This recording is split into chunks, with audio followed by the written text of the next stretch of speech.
मीरा कहती है रिमझिम अमृत बरस रहा है और मेरा तन मन मेहड़ा, उसे मेहड़ा कह रहे, तन मन का ये मेरा मेहड़ा उसमें भीग गया है। और चौं दिस दमके दामिनी, मेरे चारों ओर रोशनी की वो चमकार इस समय है और अंतर अनहद की वो घन गरज गरज के ध्वनि कर रही है। मैं कैसे बतलाऊं कि मेरे सतगुरु ने भेद खोल दिया और मेरे भरम की खिड़की उसने खोल दी है। और अब दीपक जो ज्ञान का, अब मैं बाहर दीपक नहीं जला रही, अपने अंतर ज्ञान का दीपक जला रही हूँ। और अगम की अटारी, अटारी माने छत, अगम की अब छत पर मैं बैठ गई हूँ। मीरा दासी राम की चरणन बलिहारी। मैं तो अब इतना ही कह सकती हूँ कि मेरे प्रभु, मैं तो बलिहार जाऊँ, सब तेरा है, तुझी को चढ़ाऊँ। There is nothing more which I can say or do. ऐसी खुमारी जो है वो सिर्फ चाहने से नहीं मिलती, सिर्फ मांगने से नहीं मिलती है, अभ्यास से। तो वैराग्य की अग्नि मन में जले और साधना की भट्टी में तन मन और बुद्धि तीनों जलाए जाएं, फिर मिलती है। सस्ती चीज़ें सस्ते भाव में मिलती है, महंगी चीज़ महंगे भाव पर मिलती है। और ये जो खुमारी है ये सबसे ज़्यादा महंगी है और इसको लेने वास्ते उतनी ही बड़ी कीमत अदा करनी पड़ती है। साधना नहीं करते हो, सत्संग नहीं करते हो और कभी कभी तुम्हारे ऐसे बुरे पाप कर्म सामने आ जाते हैं, तुम अपने संत से ही दूर बिछड़ जाते हो, संत की शक्ल तक नहीं देख पाते हो। सत्संग सुनना तो बड़ी दूर की बात है, पाप कर्म का ये फल होता है। क्योंकि अगर ये बात ना होती तो गुरुदेव ये नहीं कहते गुरबाणी में, पूर्व कर्म अंकुर जब प्रगटे तो पेट्यो पुरख रसिक बैरागी। उस रस पूर्ण बैरागी से तभी मुलाकात होती है जब हमारे पूर्व जन्म के पुण्य कर्म जागृत होते। पूर्व जन्म ही नहीं, यहाँ मैं कहूँगी इस 1 मिनट से पहले जो समय निकल गया है वो भी हमारा पास्ट हो चुका है, वो भी हमारा पूर्व हो चुका है। So always do great good beautiful pious conducts in karma. जहाँ तक संभव हो सके श्रेष्ठ कर्मों को अपने हाथ से करते रहिए, मुख से मीठी जुबान बोलते रहिए, हाथ से सेवा करते रहिए। अपना कुछ है नहीं, जहाँ तक हो सके सेवा में आगे तत्पर होकर के लग जाना चाहिए।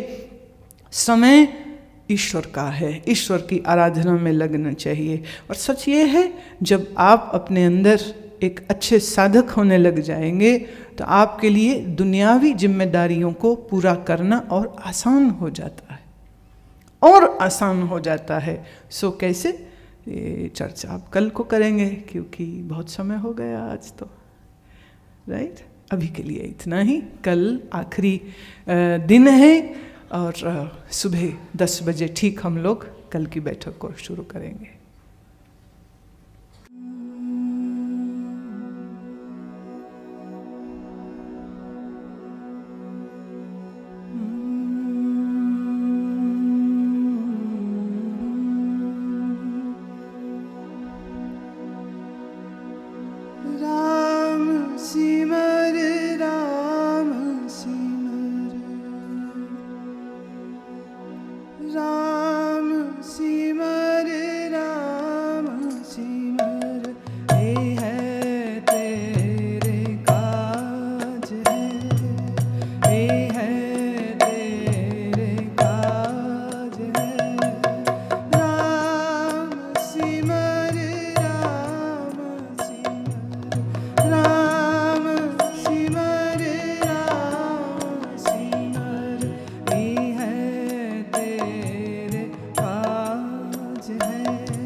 जगत सुख मान मिथ्या, झूठो सब साज है। है तेरे काज है, है तेरे काज है। राम सिमर राम सिमर, राम सिमर राम सिमर, है तेरे काज है, है तेरे काज है। राम सिमर राम सिमर, राम सिमर राम सिमर।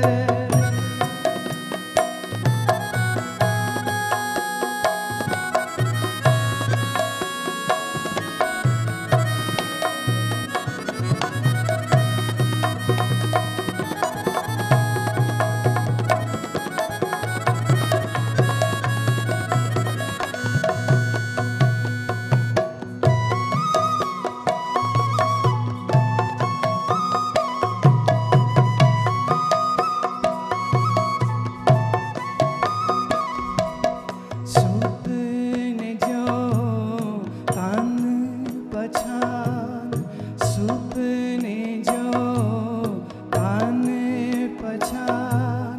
काहे पर करत मान, काहे पर करत मान।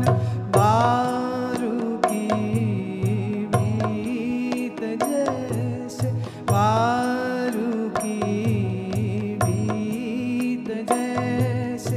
वसुधा को राज है, वसुधा को राज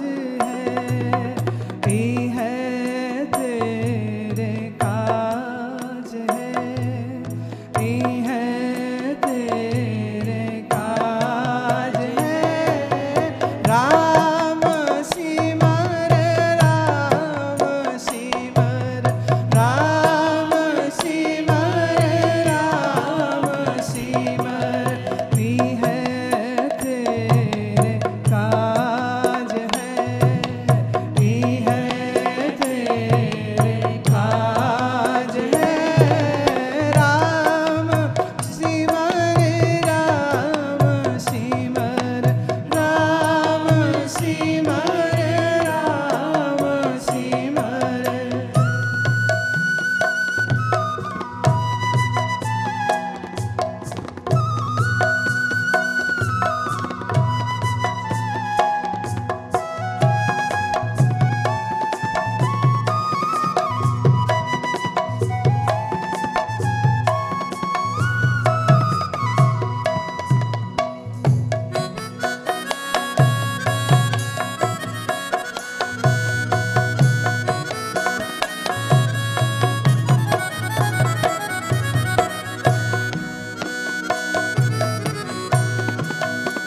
राम का सुमिरन करने की बात कही है तो सीधे आज सुमिरन में ही चलेंगे। ये मंत्र विज्ञान का ही प्रयोग होगा। इसमें हम आज मंत्र वाहेगुरु लेंगे। प्रक्रिया ये रहेगी कि पहले श्वास गहरा भरना। Always remember you can not do mantra without bringing the breath in to it. अगर मंत्र और श्वास का गठबंधन आपने नहीं किया तो आप सिर्फ तोते जैसी रटंत कर रहे हैं। You are not doing any sadhana. अगर सिर्फ जीभ से राम राम राम राम राम राम राम राम राम राम राम राम वाहेगुरु वाहेगुरु वाहेगुरु वाहेगुरु वाहेगुरु वाहेगुरु वाहेगुरु बोलने से अगर कुछ प्राप्ति हो सकती तो फिर तुम अपनी जीभ की जगह किसी सीडी प्लेयर को लगा दो, वो तुम्हारी जगह पे करता रहेगा। या तुम्हारी जीभ को किसी मोटर से कनेक्ट करते हैं, वो इलेक्ट्रिक इम्पल्स दे और जीभ आप ही हिल जाया करे और वाहेगुरु और राम और अल्लाह चलते रहे। ये तोता रटंत की बात नहीं है। ये जीभ के मुंह के अंदर चलने की बात नहीं है। जो असली चीज़ है वो छुपाई जाती है, क्योंकि जो योग्य है, जो सीखना चाहता है, जो इस साधना पथ पर चलना चाहता है, ये बात सिर्फ उसी को बताई जाती है। बाकियों के लिए बस इतना रह जाता है कि हमको अपनी जीभ पर ये मंत्र लाना है। वो मूल मंत्र हो, गायत्री हो, राम मंत्र हो, महामृत्युंजय मंत्र हो, कोई मंत्र हो, ABCD doesn't matters, but it is not the word, it is the technique behind it. चीनी, दूध और चावल के सम्मिश्रण से खीर बनती है। इतनी बात सुन लेने से कोई ट्राई करे और चावल धोए नहीं और दूध में डाल दे, और चीनी में पत्थर थे ये देखे नहीं तो उसमें डाल दे, और दूध को बराबर चलाए नहीं आग पर और दूध सारा जल जाए, नीचे से लग जाए, तो खीर उतने से नहीं बन जाती। दूध, चावल, चीनी से खीर बनती है, पर उससे ज़्यादा उसको बनाने की टेक्निक है, उसकी जुगत है। तुम जो तरीका है, चावल को धोइए, दूध में डालिए, हल्की आंच पर पकाइए और खड़े रह करके दूध को हिलाते रहिए, फिर खीर सही बनती है। ऐसे ही मंत्र जप बहुत कुछ तुमको दे सकता है। और चाहे श्री गुरु नानक देव महाराज हों, गोस्वामी तुलसीदास हों, चैतन्य महाप्रभु हों, संत नामदेव हों कि संत रैदास हों, सब ने ये बात कॉमनली कही कि कल युग में लोगों के बस का नहीं होगा। मन इतना नीच हो जाएगा, हैवान हो जाएगा, रजोगुणी हो जाएगा, सात्विकता रहेगी नहीं, तो कौन करेगा योग और ध्यान और वेदांत? तो इनके बस की बात नहीं होगी। ऐसे में अगर सिर्फ ये मंत्र ही कर लें तो ये भी बहुत बड़ी बात हो जाएगी। इस बात का प्रचार कई कथावाचकों ने किया, लेकिन उन्होंने एक गड़बड़ कर दी, और गड़बड़ वो ये रही कि उन्होंने ये तो कह दिया कि मंत्र जपना चाहिए, लेकिन मंत्र जप के पीछे उसकी टेक्निक क्या है, उसकी जुगत क्या है, चूँकि वो खुद ही नहीं जानते हैं, इसलिए वो दूसरों को कैसे बताएंगे। अमेरिका में एक महिला मुझे मिली, डॉक्टर हैं वो वहाँ। उन्होंने जब सीखा कि कैसे बैठना चाहिए, जिसने सारी ज़िंदगी कीर्तन सुने थे और गुरुद्वारे में जाना, पेशे से वो डॉक्टर हैं, फिर उन्होंने जब मेरे से ये चीज़ों को समझा और वो अपना अभ्यास करने लगी, अब जब वो जामे गुरुद्वारे और वो आँख बंद करके बैठे और कहें जब चले कीर्तन तो रहा ना जाए, और ऐसे शरीर जरा सा हिल गया तो कम से कम 10 महिलाओं ने आकर के कह दिया गुरुद्वारे में बैठ के हिलना नहीं चाहिए। अरे अगर वहाँ नहीं हिलेंगे तो कहाँ हिलेंगे? आँख बंद करके सिर नीचे करके बैठे रहना चाहिए।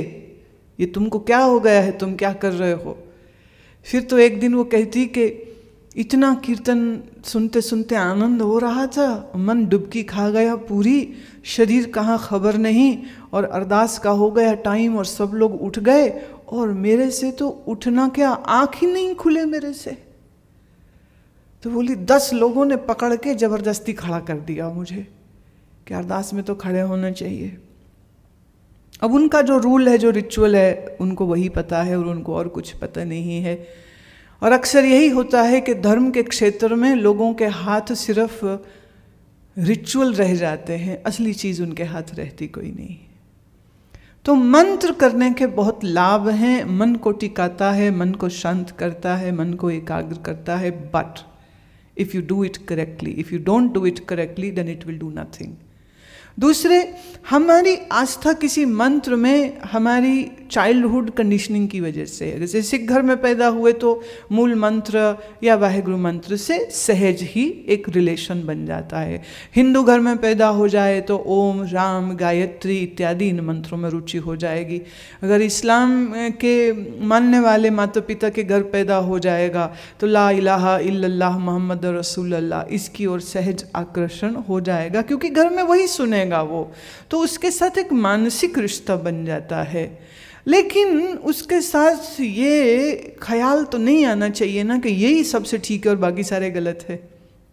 और इसी चीज़ को तोड़ने के लिए श्री गुरु अर्जन देव जी ने परमात्मा के सहस्र नाम, उसे सहस्र नामा बोलते हैं, जो आज श्री गुरु ग्रंथ साहब में आता है, परमात्मा के 100 नाम फिर एक जगह उन्होंने दिए हैं। एक जगह परमात्मा के 500 नाम, फिर दूसरे जगह में विष्णु सहस्रनामा मिलता है, उसमें फिर 100 नाम आते हैं।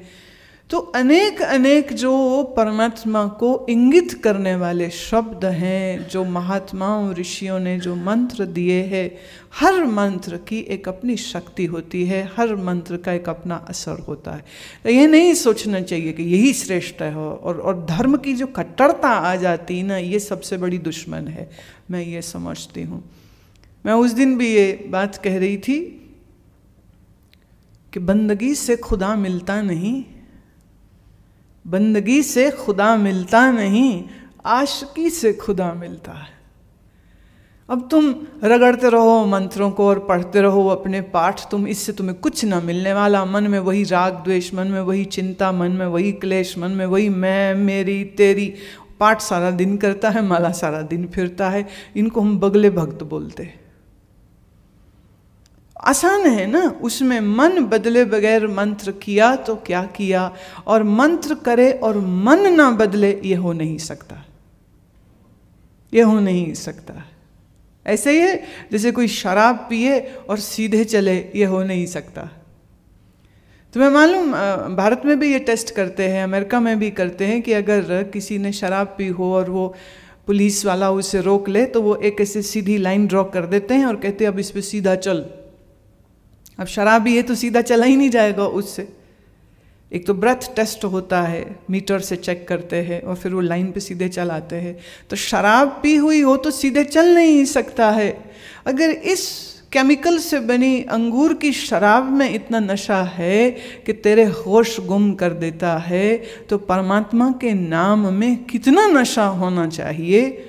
लेकिन उसके बाद भी कोई कहे मैं मंत्र करता हूँ, मैं माला फेरता हूँ, मैं पाठ करता हूँ, और वो एकदम जुबान का कड़वा और मन में सड़ा हुआ, तो हम कैसे माने कि इसमें कोई भक्ति है? कैसे माने कि इसके अंदर कुछ प्यार प्रेम, कुछ नम्रता, कुछ मिठास इसके अंदर आई हो? डजंट मैचेस, साथ नहीं चलता है।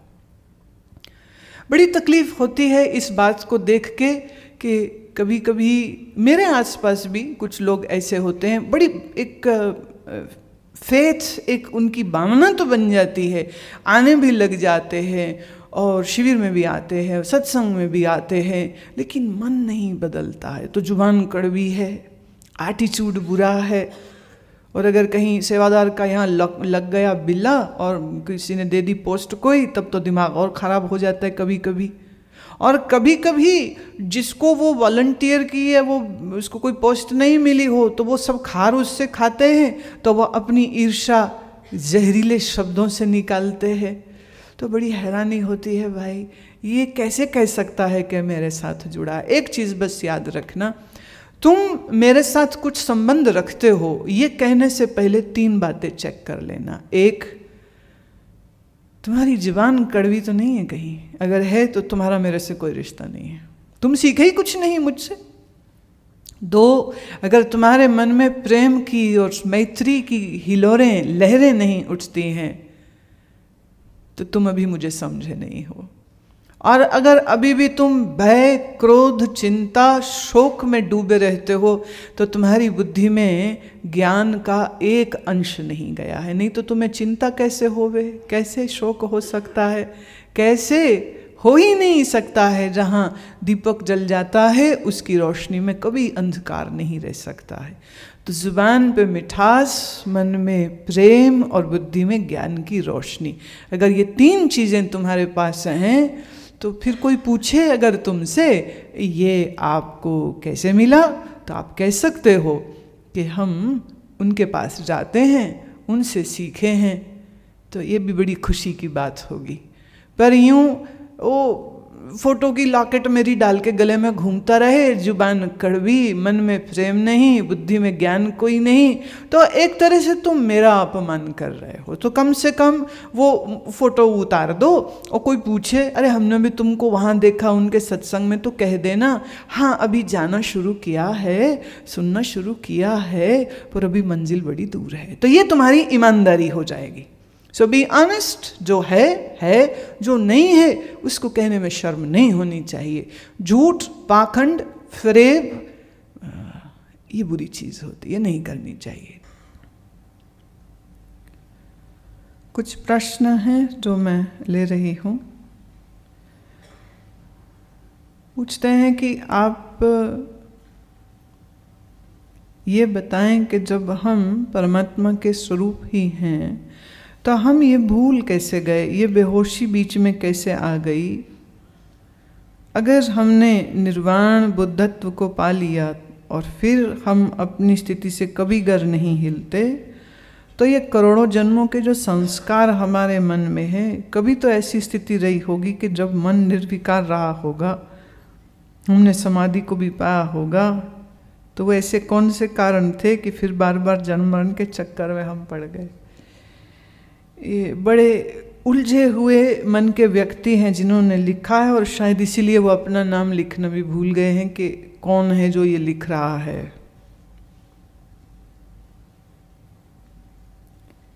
आप कहते हैं पाना कुछ नहीं है, बस उसी को पुनः जानना है जिसे हम भूल चुके हैं। पर गुरुदेव अगर कुछ पाना नहीं है तो फिर हम उसे भूले ही क्यों? हम थे ही जब जो हम हैं शिवो हम, तो फिर कैसे हम इससे पथभ्रष्ट हो गए।